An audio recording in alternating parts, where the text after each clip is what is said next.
DonBrothers has no business being this good still. And Zenkaizer Black makes me somewhat like Zenkaizer now. Because I found Zenkaizer to be mid.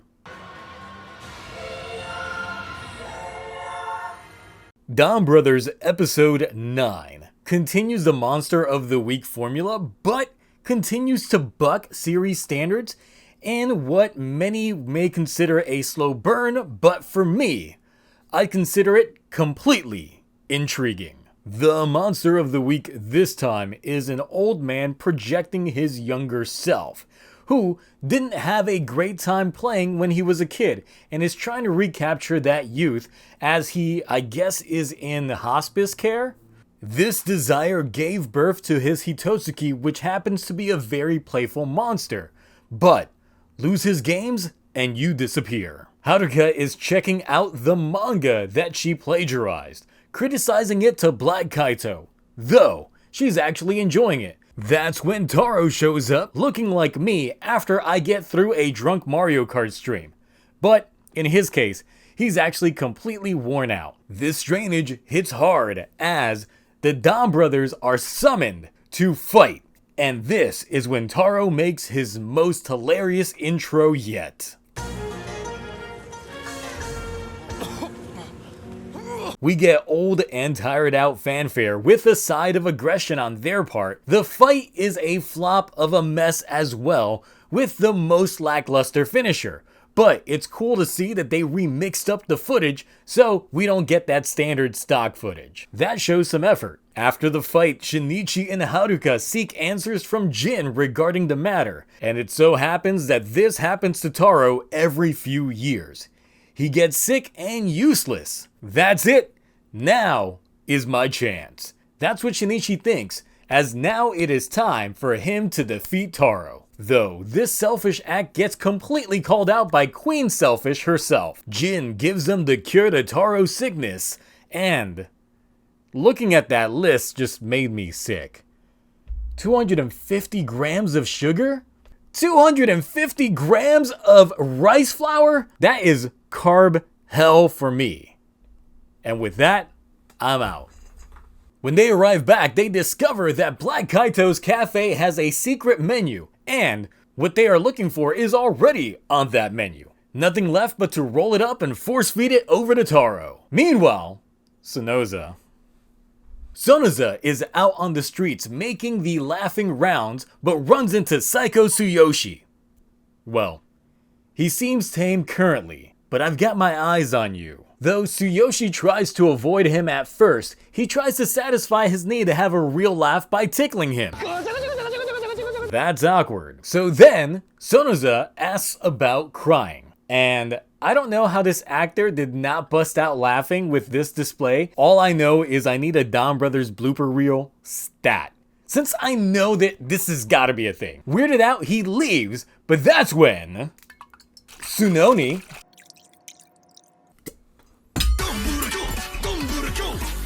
chill guys, it's just water and lime juice. At my personal carb hell, Taro's completed the 300 Dangos he needed to be back at peak strength, just in time to join into a game of red light green light, which the CG characters' buffer rates prevented them from stopping on cue and getting eliminated.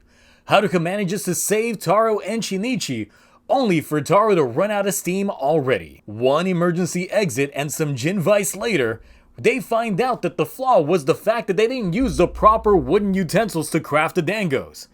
It's like these guys have never played Monster Hunter Rise at all. Taro, tired of waiting for the Sunbreak expansion to come out, goes back to work, when the Hitotsuki shows back up, this time with a round of tag. Using the power of Google Glass, Taro manages to assist a few folks out of danger. Sarubrother gets snatched up, but Black Kaito comes in with the Dango to save the day. While Taro is busy scarfing down all those carbs.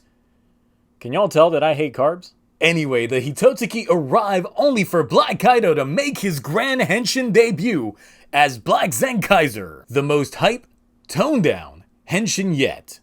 With Haruka's original shock values restored, Black Zenkaizer steals a technique previously used by Red Zenkaizer, making his Girdlinger into a beam saber, only to find out that his attacks go right through this guy. Taro's got a full belly and gets to work running on 99% power. So, Zenkaizer's gotta make the run to get that 1%. This proceeds to a hilarious red light green light fight between our DonBrothers and the Sononi. That is, until that 1% starts affecting DonMomo. But, I don't know how Haruka's help gives him that missing 1% piece. Oh, companionship is only 1% to Taro. Got it. I don't got it. This allows him to pull power up straight from his ass because he just so happens to have a Robotaro gear handy, transforming and using his swift agility and powers to make the grunts lose the game and taking down the Hitotsuki by hitting him where he couldn't see him. Back at Noto HQ, Sononi's been having visions.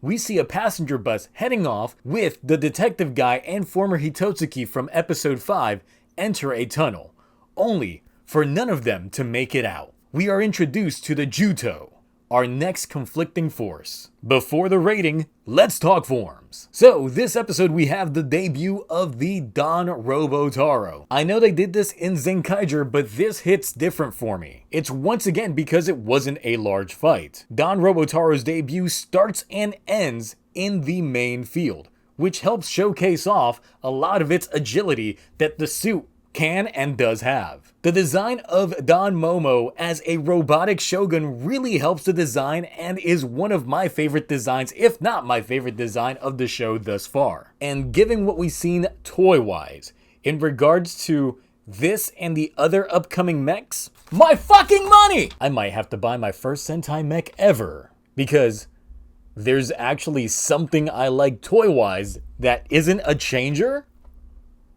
Amazing. Now on to the rating. DonBrothers continues to take the Monster of the Week format and flip it on its head with its engaging storylines. The Monsters of the Week really aren't there to push the narrative forward so much as to just be there as a vehicle showcase for some merch. But the choreography along with the character interactions and their own self-mysteries continue to bring this episode, and, like many before it, up to an A. It's unreal that we are 9 episodes in and still do not have a unified team or even a unified mech. There's still some identity secrets and we are still getting some new enemy factions. I'm all in. And I know Twitterverse can't stop talking about the 6 team member, but look, let us figure out who these 5 team members are first before we throw in a 6 into that equation.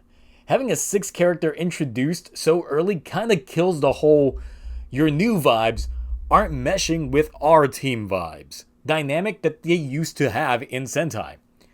For example, when Eiji shows up 17 episodes into Bokanger, but they spend 2 episodes introducing him, building up that relationships with the team until we finally get him as Boken Silver in episode 19. It's great. That's how you introduced a 6th character. It's good stuff. So that's just a quick mini rant regarding the expectations some people are having, but I'm assuming this is coming from people that have only really been with Sentai for probably the last decade or so maybe it's just my old man self judging based on a show I've been watching for over 20 years. The big moment for this episode really is with Haruka's reaction to her boss being able to transform, which will lead to some interesting interactions next episode. Or not. Because they keep having a habit of leaving plot threads unresolved that they introduced in the last episodes.